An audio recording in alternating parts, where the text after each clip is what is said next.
Today, I'm going to tell you how the poorest continent in the world isn't poor by choice but by design. One of these designs isn't economic but a psychological one. By the thumbnail and title you already know it's about religion. Yes, religion. Christianity and Islam are the two major religions on the continent right now. In many parts of Africa, the church and the mosques have become massive tax-free corporations that harvest billions from the poor while providing almost nothing in return. And you can talk about the Holocaust, but the Jews own everything. I thank God for slavery. I thank God for the crack house. And if it wasn't for slavery, I might be somewhere in Africa worshiping a tree. Wake up, Africa. God will not do anything for us. And see how many churches we have in China. Nigerians and Ghanaians and South Africans, we pray more than the Chinese. But when we need simple things like toothpick, rubber bowls, washing machine, refrigerator, we import them from China. The black man is not contributing anything to their human race except entertainment. Black people hate everything about slavery except Christianity. Well, it depends on what you think Christianity is. So for me, Christianity isn't what Christians have made it to be. I'm talking about It's the not. Western belief of Christianity. Well, just because slave masters use Christianity Absolutely. doesn't mean they... That's what that's the point. Yeah. If God's word is everlasting, how can you change the word of God that's everlasting to suit your personal There you go. benefit? God wanted us in heaven. Why are we here? If Jesus cannot address my issues of land, then he's not relevant to me. Because what I want now is means of production. Yeah. I don't want to be sold some palace in the sky where we're going to be walking on streets of gold. I don't want streets of gold. I want clean water now. While the world celebrates the growth of religion in Africa, they aren't looking at the ledgers. Today, I'm going to give you harsh truths. So if you're going to get in your feelings right now, hit the dislike button, leave an angry comment, and leave. Part 1. The history of Mombasa. Before the British arrived, Mombasa's history was marked by cycles of conquest, destruction, and domination by foreign powers. The city endured repeated sackings by the Portuguese, brutal wars with the Omani Arabs, and the horrors of the Indian Ocean slave trade.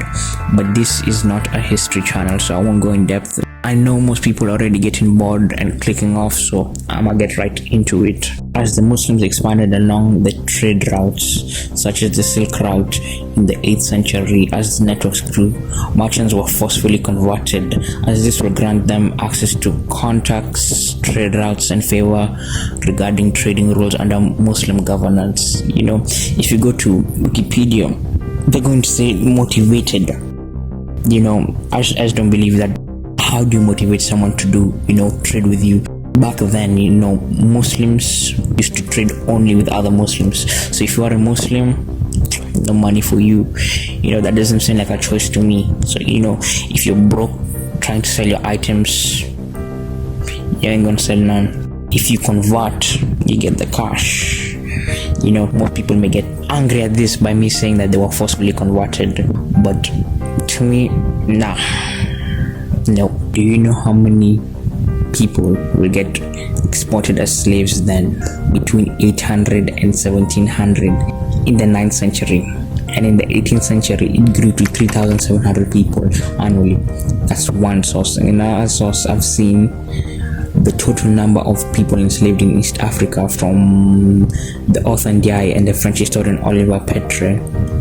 Both these two estimate that 8 million people were the total number of transported people from the 7th century until 1920. So that's the 20th century. So from the 7th century to the 20th century, 8 million people were transported as slaves. That's 5,700 people per year. That's kind of crazy to me.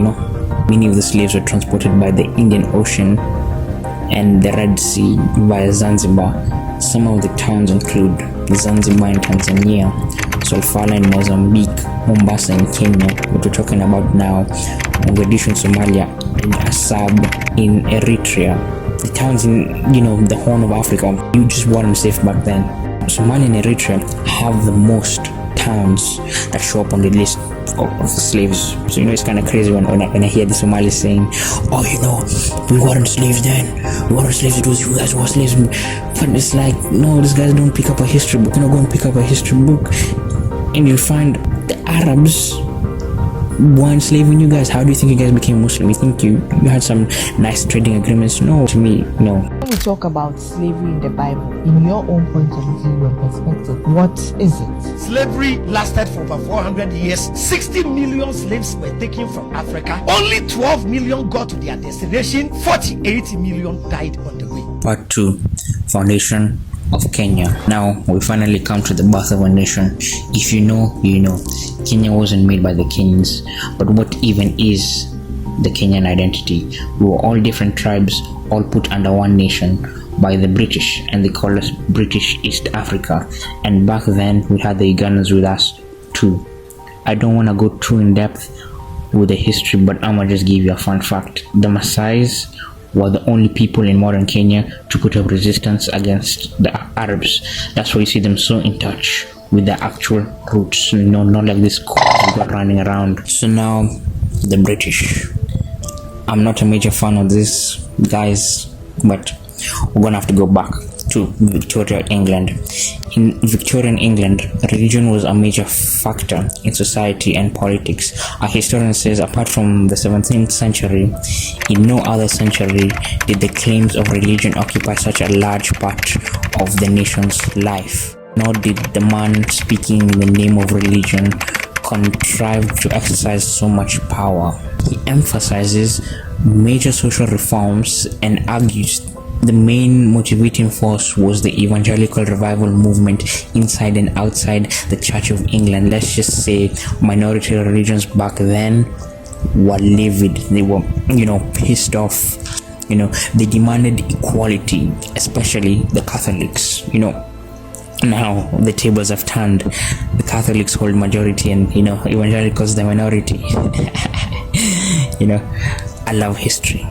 History is funny. You see, these are the same people that came here to write our constitutions. Yes, our constitutions with such prejudice and apathy. Life is filled with apathy.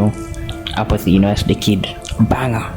I'm not going too in depth with the white people and their wars. There's so many channels covering these types of videos, but I'm not going to cover these. I'm gonna have to stay on track because I'm just trying to paint a picture of the people that came here to colonize us. These guys were so deep in religion, and religion was everywhere. It was in their politics and the day-to-day lives.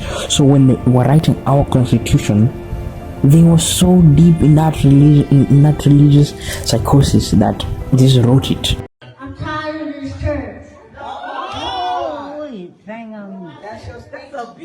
Y'all gonna get me in trouble because y'all keep asking follow-up questions, but the short answer is yes.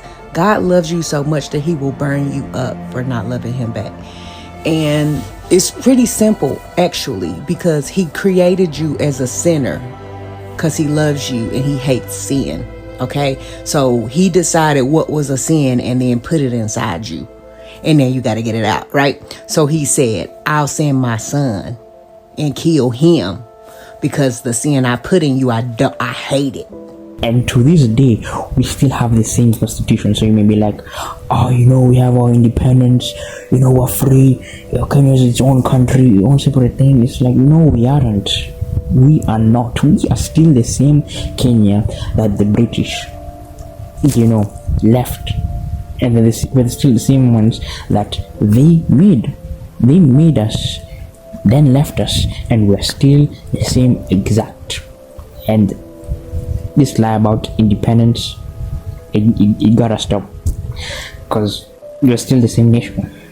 Still the same nation. I'm going to emphasize, we are still the same nation that was made back in 1890 by the British. And that's too crazy to me because it's a bunch of white men, a bunch of fat white men sitting around in a table and writing down these constitutions without thinking about people in Kenya, people in Kilifi, people in Turkana, people in Mandera, people in Isiolo, people in Nairobi, people in Narok, people in Nakuru, people in Western. It's crazy. Mau Mau uprising and Somali independence. I'm going to keep the section as short as possible. No, I lied. But I just want to highlight the war crimes, done by the British. You know, it's fucking bullshit. Wikipedia is saying, oh, there's war crimes on both sides. We have to look at it with nuance. You know, fuck that centrist take, you know. What? Bro, what are you talking about, man? What do you mean war crimes? We are busy fighting for independence and telling us about, oh, you must follow the rules of engagement. War itself is a fucking crime. It's like, oh, you can't murder someone that way. You have to murder them the legal way. That's illegal. You can't murder him the illegal way. Man, shut the fuck up, Wikipedia. On our side, we had 11,000 freedom fighters that were killed, and on the other side, there were 2,000 Uncle Thomas who were killed. And do you know how many the British had on their side? 100, yes. So these 100 British troops partnered up with 2,000 Uncle Toms to kill 11,000 freedom fighters. Make that make sense? How is there 11,000 freedom fighters killed by 2,000 Uncle Toms and 100 British troops? Let's just assume this is guerrilla warfare. And you do statistics of attackers versus defenders, and let's assume even the mama were the attackers. A 1-to-2 ratio is gonna be 2,000 to 4,000. So that doesn't even make sense. How are these 11,000 freedom fighters? They're just killing innocent people for the sake of it, you know, and then saying, oh, the terrorists.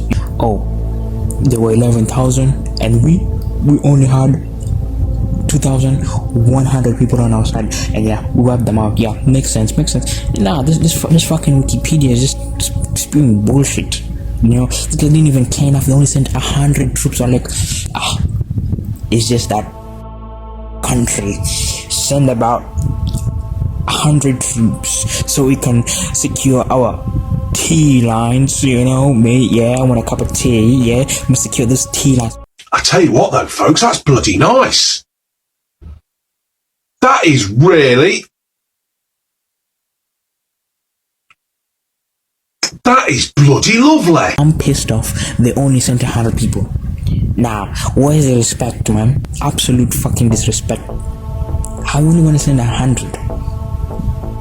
And yeah, this 100 plus 2,000 Uncle Toms are the ones that, quote unquote, won against 11,000 defenders.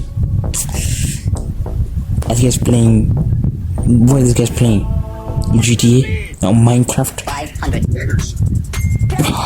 You know, Wikipedia, you gotta fix its sources. You gotta check the facts and, you know, stop saying war crimes. They did so many massacres, such as the Larry massacre and the Holla massacre. I won't go into details because, you know, I'm gonna get in my feelings. Anything that makes, you know, your stomach turn, you know, when you start saying the truth about, you know, white people, they don't like it. Yeah, but just know the British were killing people for the sake of it. Like, if you had long hair, they killed you. You had dreads, they killed you. That's some fucked up shit, you know. They took 80,000 Kikuyus just for being Kikuyu and put them in a death camp, just like the Jews were done back in World War II. Keep in mind, when we were fighting for independence, it was around the same time. So they copied Nazi doctrine. I'm just missing something here. I thought Nazis were bad guys for keeping people in death camps. Or is it because of the, you know, we're black and, you know, the Jews are white, you know? No offense to the Jews, you know, it's bad what happened to them, very bad, but it's bad regardless of who it happens to. So if it's the Jews, it's bad. If it's the Kikuyus, it's bad as well. But one day, so it doesn't matter. Put them in fucking cages. They even more fucked up shit. No one speaks about it in the media. You turn on TV, you turn on movies, you turn on songs, and no one's talking about this shit. You know, it's like everyone's fucking sleeping. You know, you need to get woken up. You know, sadly, the Mau Mau lost. You know, I wish they won. And so many Kikuyus were subject to terrible treatment. The land was taken from them. They just did that 6ix9ine and said, I took that shit, that shit's mine. And these same Uncle Toms that were fighting on the white man's side were rewarded. They were given positions in government, and they were given the Kikuyus land. So they took the Kikuyus out of the land, killed them, put them in death camps, and then gave that same land to the Uncle Toms. So in our government, no. In the government then, the Uncle Toms were getting rewarded. I don't want to really talk on politics, but I'm just trying to paint a picture here. In the north and in the northeast, we have ethnic Somalis. So in 1962, before our independence, the British did a referendum. They wanted to know if these ethnic Somalis wanted to be a part of Kenya or a part of Somalia. And these ethnic Somalis said they want to be a part of Somalia, but they're still in Kenya. So the British, they did a classic white man thing. They're black, the vote doesn't really count. Democracy, go vote. When you vote, they're like, nah, we'll just void it. And these Somalis are still in Kenya today. You know why they voted to why they voted to get out of Kenya? It's because they were getting neglected then, and they're still getting neglected now.